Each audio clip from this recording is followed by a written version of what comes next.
Pangarap ko lang dati ito, may entrata, tila hindi makapaniwala sa pagkakataong rarampa sa Paris Fashion Week.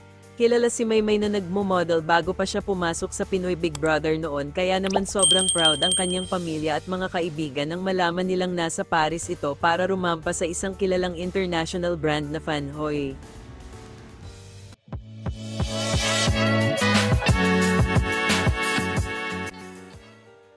Inamin ni Maymay na isa itong katuparan ng kanyang pangarap na makasama sa isang malaking fashion event tulad ng Paris Fashion Week. Sa kanyang social media accounts, ipinahayag niya ang kanyang excitement at pasasalamat sa pagkakataong ibinigay sa kanya. Hindi ko po akalain na darating ako sa puntong ito, pangarap ko lang dati ito, pero ngayon, totoo na, ani Maymay sa kanyang Instagram post.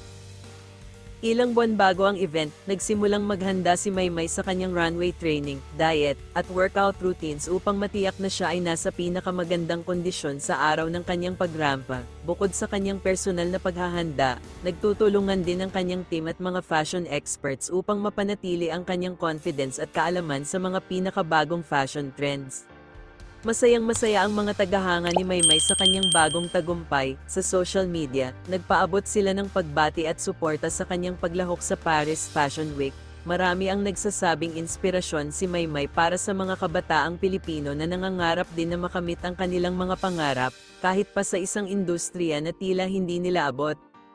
Idol ka namin, Maymay, ipagmalaki mo ang galing ng mga Pilipino sa Paris, ani ng isang tagahanga sa comment section ng kanyang post. Congratulations Maymay Entrata first runway in Paris Fashion Week 2024.